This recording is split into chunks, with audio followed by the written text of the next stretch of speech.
अध्यात्म विज्ञान, नई दृष्टि, नई खोज। देखिए, सुनिए और समझिए। अध्यात्म विज्ञानी पूज्य स्वामी श्री कमलेशानंद जी के निर्देशन में सनातन सत्य का अनुसंधान कर जीवन को प्रकाशित करें।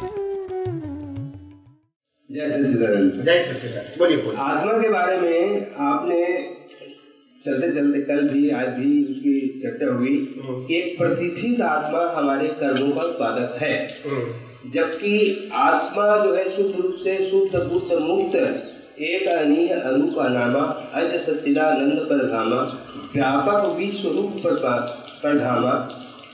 तो क्या आत्मा में भी इस प्रकार के उसका रूप बदलना या उसके स्वरूप बदलना उसमें विकार आ गया, ये माना जाए तो क्या आत्मा भी पॉजिटिव, सुपरलेटिव, कंपैरेटिव डिग्रियों में बटा हुआ है? जबकि शुद्ध तत्व जो है सोना 24 कैरेट तक शुद्ध माना जाता है, अगर उसको आभूषण बनाना है तो उसमें तांबा आदि कुछ मिलाया जाता है। तो इस प्रक्रिया पर थोड़ा प्रकाश चाहेंगे, क्योंकि ये कंफ्यूज कर रहे हैं। बहुत अच्छी बात है। देखो, हमारी जो आंखें हैं ना, आंखें किसी की अशुद्ध हो सकती है। मैं आंखें की बात करता हूँ, इंस्ट्रूमेंट। अभी आपको उत्तर देना है। आंखें किसी की गलत हो सकती है, बताइए।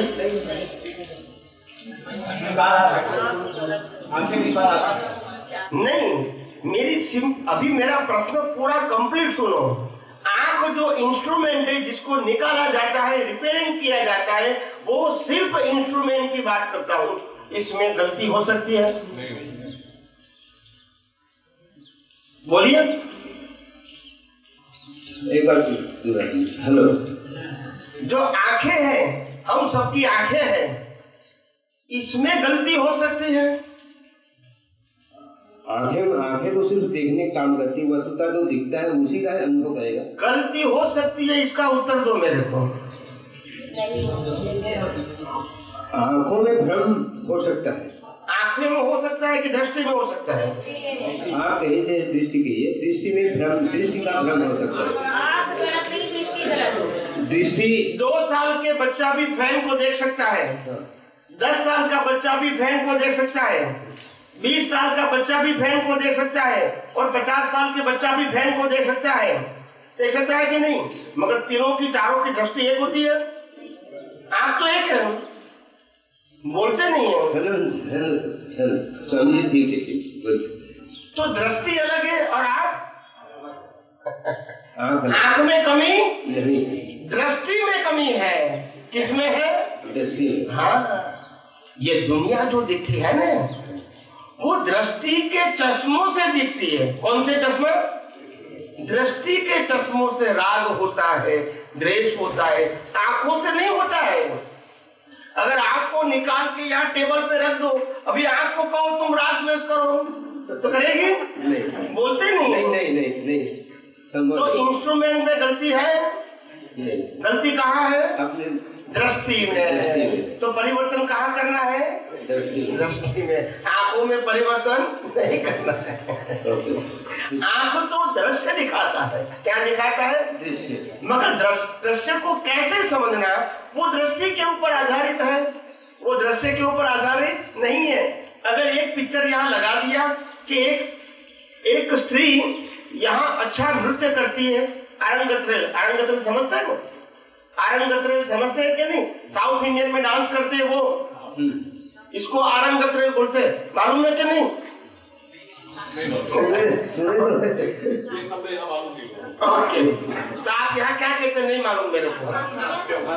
भरतनाट्यम कहो, जो भी कहो, कोई बात नहीं। नृत्य का एक प्रकार है। कोई बात नहीं, हमको तो समझने की जरूरत है। तो भरतनाट्यम जो करते हैं, तो ऐसा एक दृश्य यहाँ लगा दिया, फोटो पिक्चर लगा दिया, और 10 जेंट्स को कहा कि भी आपको जो दृश्य दिखता है वो एक सेंटेंस में लिख दो, आपको क्या दिखता है। कितने सेंटेंस में? एक सेंटेंस। 10 व्यक्तियों को बोल दिया, तो 10 का उत्तर एक होगा कि अलग होगा? क्यों? दृष्टि आंख है, दृश्य एक, फिर दृष्टि अलग अलग है। मालूम हुआ ना, आंख और दृष्टि अलग है, मालूम हुआ ना। हुआ कि नहीं? तो आत्मा एक, दृष्टि तो कर्म भी और भुगतान भी। आत्मा में कोई गलती नहीं है, आत्मा का काम तो प्रकाश देना है। जैसे आंखों का काम दृश्य को दिखाना है, मगर देखने वाली दृष्टि अपनी दृष्टि से वो दृश्य को देखेंगे। ऐसे आत्मा का काम प्रकाश देना है, मगर प्रकाश में जो दिखता है वो देखने वाला दृष्टि है। वो दृष्टि जैसा देखेंगी वैसा राग द्वेष होगा। प्रकाश वो राग द्वेष नहीं करवाता है। समझ में आया कि नहीं? ये प्रकाश से ये सब कुछ दिखता है। तो प्रकाश में जो दिखता है वो देखने वाले आंखों से राग द्वेष, मगर आंखों के पीछे दृष्टि है तो दृष्टि के मुताबिक राग द्वेष होते हैं। तो करेक्शन कहाँ करना है? हाँ, आत्मा में भी नहीं करना है और आंखों में भी नहीं करना है। आंखों जो है वो स्थूल दृश्य दिखाती है और आत्मा का जो प्रकाश है वो प्रकाश के माध्यम से हम दृश्य को देख सकते हैं। बिना प्रकाश नहीं देख सकते हैं। नहीं। हाँ, जैसे यहाँ ये मटकी पड़ी है, क्या पड़ी है? मटकी, छोटी मटकी पड़ी है और यहाँ चारों ओर अंधेरा है। क्या है? अंधेरा। मगर मटकी अपनी जगह पे है और हमारी आंखें खुली है, मगर चारों ओर क्या है? कोई जगह से प्रकाश आता नहीं है। तो हम खुली आंखों से वो मटकी को देख सकते हैं? नहीं। क्यों? क्योंकि अंधेरा है। मगर आंख तो खुली है। आंख खुली है परंतु रोशनी देखने की क्षमता। तो आत्मा रोशनी देता है। आत्मा ये नहीं कहता है मटकी अच्छी है, बुरी है, मेरी है, तेरी है, ऐसा वो नहीं कहता है। वो मटकी को दिखाता है। मेरा तेरा तो हम करते हैं, प्रकाश नहीं करते। प्रकाश तो दृश्य देखने में सहायक होता है, वस्तु को दिखाता है। हाँ, मगर राग द्वेष हम अपनी दृष्टि से करते हैं। तो करेक्शन कहाँ करना है? तो दृष्टि को ही प्रतिष्ठित आत्मा कहते हैं, दृष्टि को ही मिश्र चेतन कहते हैं, दृष्टि को ही लाइव ईगो कहते हैं, दृष्टि को मूल आत्मा कहते नहीं है। और जैसी दृष्टि वैसी, जैसी आत्मा वैसी सृष्टि नहीं, जैसी दृष्टि वैसी सृष्टि, जैसा भाव वैसा भाव, जैसा भाव वैसा भाव, जैसी मति वैसी गति, जैसा आत्मा वैसी गति। समझ में आया? हाँ। तो इसी को कंफ्यूजन को जो है तो वही तो मैंने कहा, मैंने पहले दिन से कह रहा हूँ कि आपके समझ में, सोच में, दिमाग में जितना भी कंफ्यूजन है वो मेरे सामने प्रेजेंट कर दो, मैं सभी कंफ्यूजन को निकाल दूंगा। क्या बताया? निकाल दूंगा। आपको रखूंगा, कंफ्यूजन को निकाल दूंगा। आप समझे? यही मेरा कर्तव्य। हम शुक्रगुजार हैं, आपके दरबार में आए हैं, चरण में आए हैं, तो ये पूरा हम अपने भ्रम को, अपने दृष्टि में जो भ्रम है उसको निकालने के लिए। जी। और कुछ प्रश्न करना है? जय सच्चिदानंद। यस। ये भैया का एक्चुअल में पूछने का रीजन ये था कि जो आप अभी थोड़ा देर पहले जो बताया कि ना, भैया जब पूछे कर्म का भोक्ता कौन है, तो आपने बताया कारण शरीर, जो दिखता नहीं है वो भोक्ता है, और बाकी मन, वचन, मतलब भोक्ता ये है, कर्ता वो है। हाँ, तो कर्ता वो पूछने के लिए उन्होंने मतलब ये कारण शरीर जो शरीर मैंने बताया ना, कारण शरीर को प्रतिष्ठित आत्मा, वो दृष्टि है। दृष्टि कहो, कारण शरीर कहो, प्रतिष्ठित आत्मा कहो, मिश्र चेतन कहो, लाइव ईगो कहो, सब अलग अलग नाम एक ही चीज का है। और आत्मा इससे अलग है और शरीर भी इससे अलग है। वो न शरीर है न आत्मा है। आत्मा न कर्मों का बंधन करता है और न कर्मों की भुगतान करता है, और शरीर जो है वो सिर्फ कर्मों की भुगतान करता है। शरीर कर्म बनाता नहीं है, और जो कर्म बनाने वाला है वो दृष्टि है, प्रतिष्ठित आत्मा है, लाइव ईगो है, मिश्र चेतन है। आप समझे? इसको आप दृष्टि भी कुछ भी कहो, वो शरीर भी नहीं है और आत्मा भी, दोनों के बीच में है और वहां करेक्शन करना है। इसमें तो क्योंकि इसको तो पैदा होते ही उनके पास कोई पावर ही नहीं है, श्वास लेने का पावर भी इनके पास नहीं है, बोलते नहीं है? कोई कहता है मेरे पास श्वास लेने का पावर है, तो मैं कहता हूँ 1 घंटा बंद कर दो, बोला नहीं कर सकता। फिर तुम्हारा पावर तो स्विच ऑफ कर दो ना, बोला नहीं पावर तो नहीं है। तो जब श्वास लेने का पावर नहीं है तो जिस श्वास के आधार से मन वचन काया चलता है उसमें से पावर कहां से लाओगे?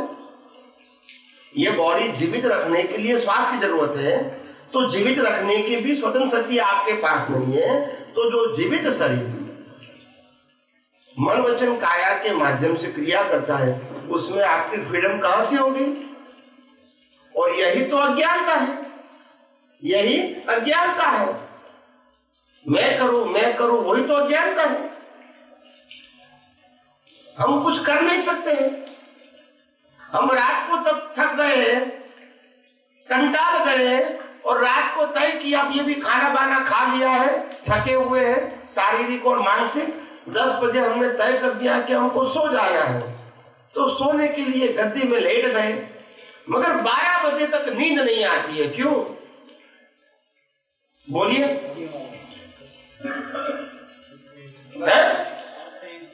क्या? मगर आपको तो सोना है, फिर सोच क्यों रहे हो? आपने तय किया जब मेरे को सो जाना है, फिर सोचने की क्या जरूरत है? मगर सोचना वो आपके कंट्रोल में नहीं। आप नहीं सोचना चाहोगे तो भी सोचना पड़ेगा। विचार तो आते ही रहेंगे क्योंकि वो परिणाम स्वरूप है, पुरुषार्थ स्वरूप। आप चाहो या न चाहो हर समय श्वास लेना ही पड़ेगा, और जितना श्वास लेंगे उसी श्वास के साथ आप मर भी रहे हो या सुनो। तो जीना और मरना मेरी चॉइस है कि कंपलसरी है? कंपलसरी है, कोई पसंदगी नहीं है।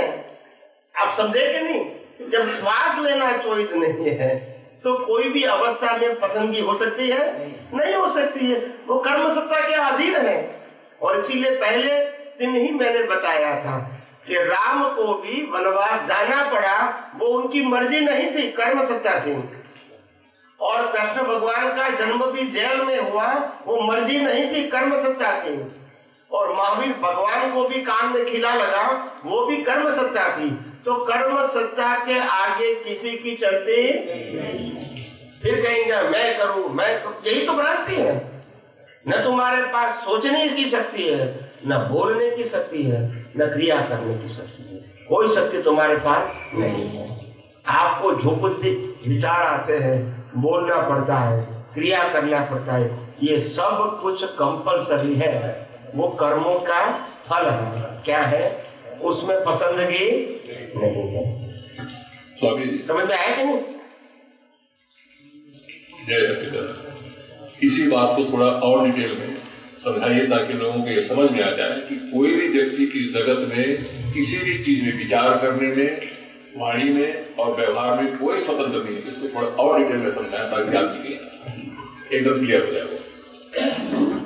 ये हमारा मन वचन काया है, वो हमारी सत्ता में है या संयोग के अधीन है? बोलिए। संयोग। आपको सोचना पड़ता है, वो भी संयोग। बोलना पड़ता है, वो भी संयोग। वो क्रिया करनी पड़ती है, वो भी। बिना संयोग कुछ कर सकते हैं? तो संयोग किसने दिए? कुदरत ने दिया। क्यों दिया? कर्मों को भुगतने के लिए। तो हमारा पूरा जीवन जन्म से मौत तक जब पैदा होते हैं, माता पिता की पसंदगी भी हमारी नहीं है कि नहीं है? बोलिए। पैदा होते ही भाई बहन की पसंदगी भी, रहने का घर मिलता है वो भी पसंदगी, पैदा होते ही धर्म मिलता है वो भी पसंदगी नहीं है हमारी। आप समझे? मगर जब बचपन से लेके जब बड़े होते हैं तो जितनी समझ में आती है तो लोग हमको शिक्षा देते हैं। क्या करते हैं? ऐसा करना चाहिए, ऐसा नहीं करना चाहिए, ऐसा करना चाहिए, ऐसा नहीं करना चाहिए। तो दिमाग में बैठ जाता है कि करना ना करना की सत्ता हमारे पास है, ऐसा बचपन से बिठा देते हैं। क्या करते हैं? और फिर बाद में बुद्धि से वो समझ क्या होती है और परिपक्व होती है। फिर बाद में उसमें से बाहर निकलना आम लोगों के बस की बात नहीं है। वो डब्बे में आ जाते हैं। क्या जाते हैं? मान्यता से। मैं ही करता हूँ, मैं ही करता हूँ, मैं ही करता हूँ, भोक्ता भी मैं ही हूँ, शरीर भी मैं ही हूँ, शरीर को चलाने वाला मैं ही हूँ। बोलते नहीं है, मगर जन्म देने वाला दूसरा है और जलाने वाला भी बोलता नहीं है। हाँ कि ना तो बोलो। जन्म देने वाला भी दूसरा और जलाने वाला, और जब जन्म हो गया तो जीवन तक मैं हूँ, मैं हूँ, मैं हूँ करेंगे। पैदा करने वाला दूसरा और मारने वाला भी, मगर जीता है तो बोला मैं हूँ। अब समझे, उनकी मर्जी से कुछ भी होता, और जिसको इस दुनिया में जन्म लेना पड़ता है वो अपने कर्मों के फल स्वरूप है, मर्जी के मुताबिक नहीं है। आप समझे? तो ये मन वचन काया चलाने की स्वतंत्रता न राम के पास थी, न कृष्ण के पास थी, न महावीर के पास थी, न ही हमारे पास है। हम सब जीव कर्म सत्ता के अधीन हैं। मगर इन महान पुरुषों को हम भगवान के रूप में इसीलिए मानते थे या मानते हैं क्योंकि वो चारित्र से महान थे। क्या बताया? चारित्र से महान थे। और इसके अंदर इनको जब आत्मा का अनुभव हो गया है तो इसीलिए हम इसको भगवान के रूप में मानते हैं। मगर वो खुद भगवान नहीं थे, उनके अंदर भगवान थे। क्या बताया? शरीर को तो जला दिया जाता है, बोलते नहीं। राम हो, कृष्ण हो, महावीर हो, सबके शरीर को जलाते हैं कि नहीं जलाते हैं? बोलो। तो कोई भी शरीर, किसी का भी शरीर भगवान हो सकता है, मगर शरीर के अंदर आत्मा जो है, जो भगवान स्वरूप है, वो जिस शरीर के अंदर प्रकट हो गया तो वो आत्मा ही परमात्मा है, मगर शरीर परमात्मा नहीं। समझ में आया कि नहीं? तो ये दोनों बातें पक्की समझनी पड़ेगी। मगर जब कोई धर्म संप्रदाय में जाओगे तो ऐसी बात वो नहीं करेंगे, नहीं तो फिर उनका मार्ग कैसे चलेगा? बोलते नहीं है। उनको तो बोलना ही पड़ेगा कि यही भगवान है और ये भगवान ही तुम्हारा भला करेगा। अभी जिसको समझाते उसको मालूम नहीं है कि ये जो हमको समझा रहा है कि ये भगवान तुम्हारा भला करेगा, वो भगवान का होगा या कहने वाले का होगा, वो आज तक किसी को मालूम नहीं। बोलते नहीं है। भगवान भला करेगा तो वो भगवान का होगा या भगवान को भला करने वाला बताने वाले का होगा, वो आज तक किसी को मालूम नहीं। और दुनिया चलती है, चलाने वाला चाहिए बस। और जब सच्चाई सामने रखते हैं, क्या करते हैं? तो स्वाभाविक कि लोग तो विरोध करेंगे, नहीं करेंगे? सच्चाई सामने आएगी तो किसी को अच्छा लगेगा, क्योंकि ये कलयुग है। क्या है? और इसीलिए सभी लोगों को अंधेरा पसंद है। क्या पसंद है? क्योंकि हमारा काला काम किसी को दिखे नहीं। अगर कोई प्रकाश देने वाला आता है तो बोला इसको बुझा दो। अगर प्रकाश ज्यादा हो गया तो हमारा काला काम दिख जाएगा, तो इसको बुझा दो। क्या बताया? विरोध करना वो तो आम इंसान का काम होता है, क्योंकि वो पावरफुल नहीं है। जो पावरफुल आदमी होता है वो विरोध नहीं करता है, काम करता रहता है। क्या करता है? वो काम करते रहते हैं। मरना तो सबको है कि नहीं? मगर वो किसी के विरोध से डरते नहीं है, क्योंकि उसकी नीयत खराब। जो नीयत खराब है वही दुनिया में पावरफुल के हिसाब से जीते हैं कि मेरा कुछ नहीं होने वाला है। मगर जो व्यक्ति की नीयत साफ है, इसको क्या डरने की जरूरत है? नहीं है। मरना तो दोनों का है, क्या बताया? मगर आज लोग क्या कहेंगे कि तुम सच्चा मत बोलो, तो लोग आपको मार देंगे, डर पैदा करते हैं।